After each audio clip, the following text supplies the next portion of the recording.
Hey, what's going on, guys? Welcome back to Aries EDC. We're taking a look at the first knife that I got from Boker. This is a Boker Magnum edition called the Braddock. Let's take a look.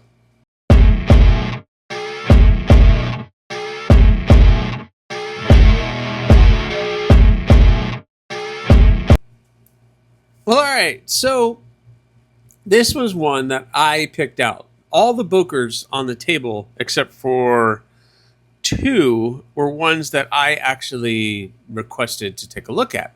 And I requested to take a look at this because it was more on their budget end of things, on the Boker Magnum, which is their budget brand, I guess.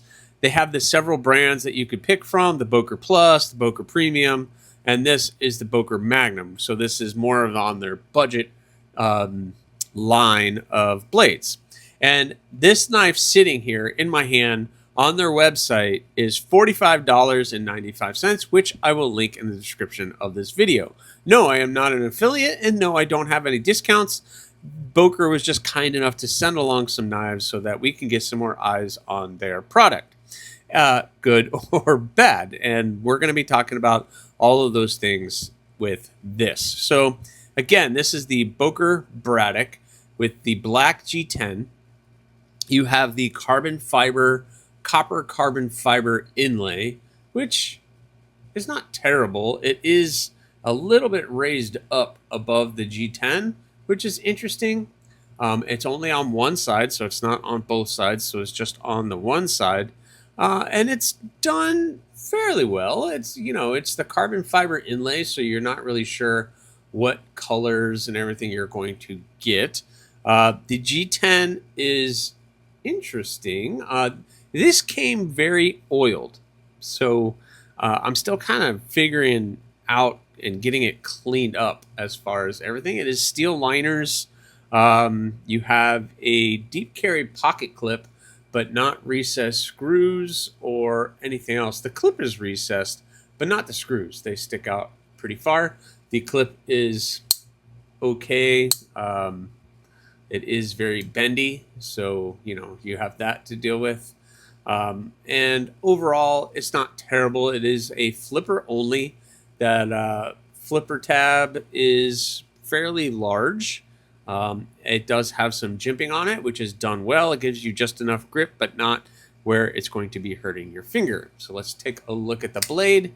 And there you go, just a nice little drop point manual flipper.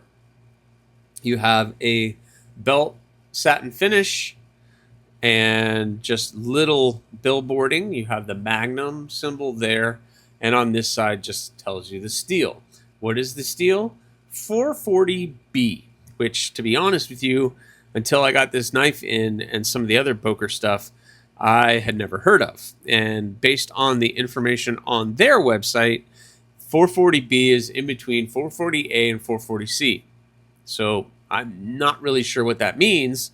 The performance of 440C, if heat treated properly, is pretty good, but I don't know with this. With the 440B listed on their website, the heat treating was 56, which I know sounds low, but it also depends on the type of steel. So some steels might be great at 56. I don't know.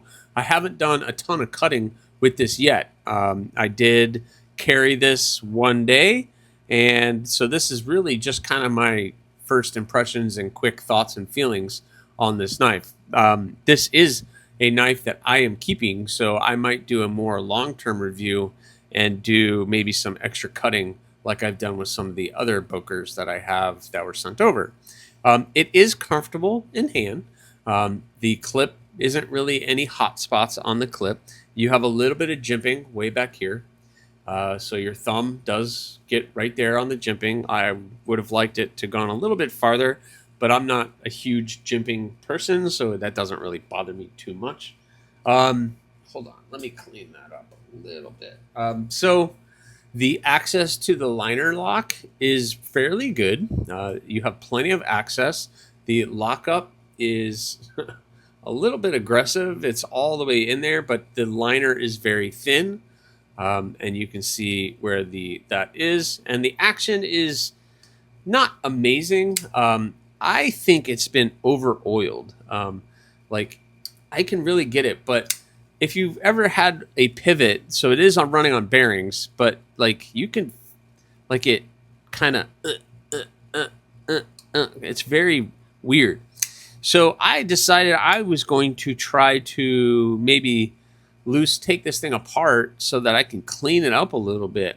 But when I did so, you notice there's a T8 on that side and there's nothing on that side, which I was like, cool, free spinning pivot.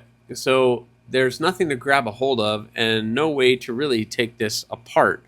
I guess I could have taken all the other screws out, but I still wouldn't have been able to get the pivot, that's kind of what I want to clean. I want to clean all the excess oils and things out of the blade because I feel like it's the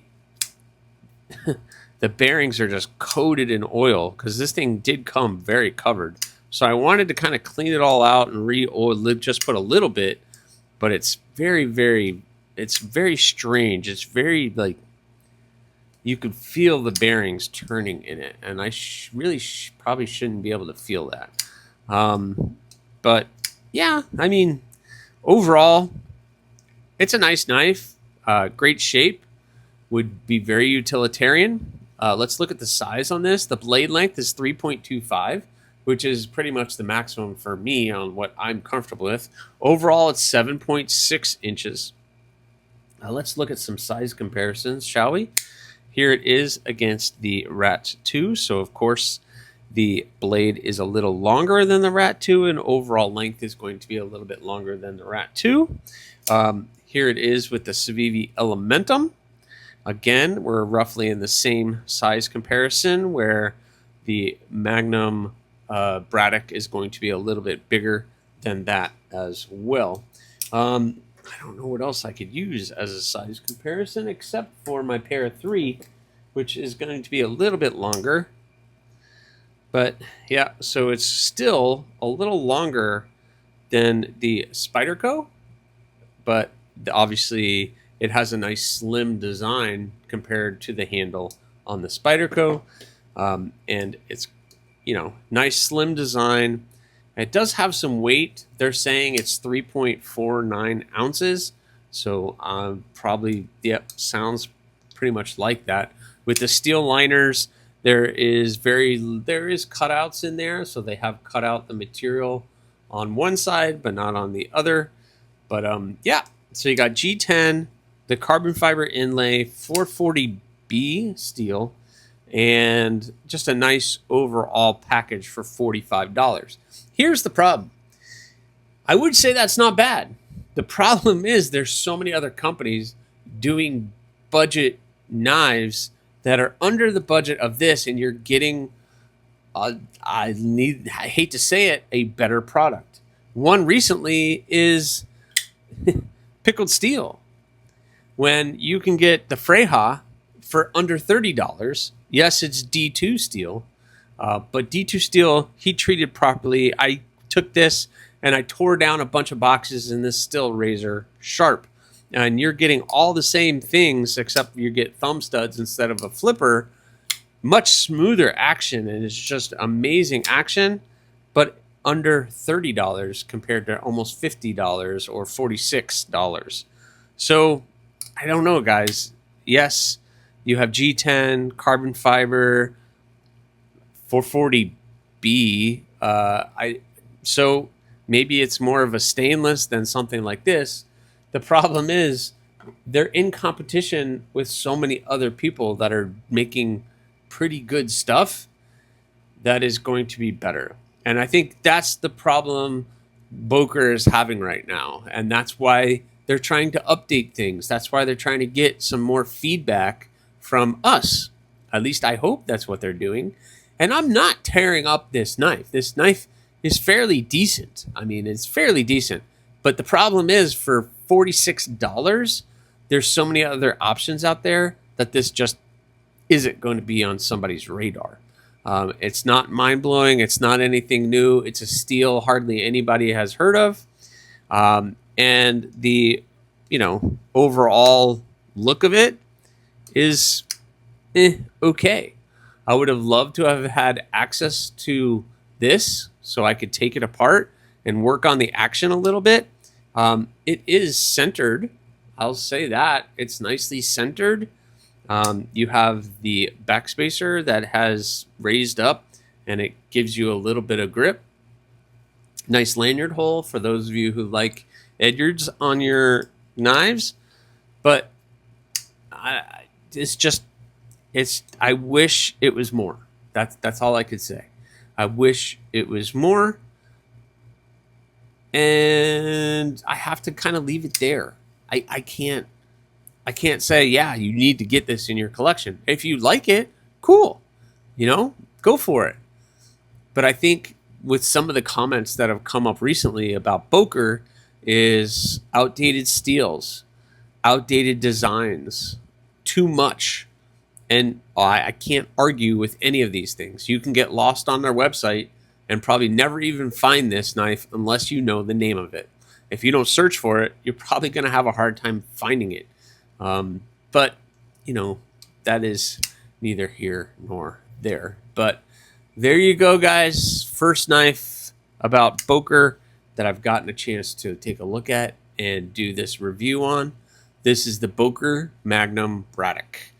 $46, 440B, G10, nice carbon fiber inlay, and I will leave it there. So thanks for watching, guys. Please remember, subscribe, like, leave a comment, or not. Again, the choice is always yours.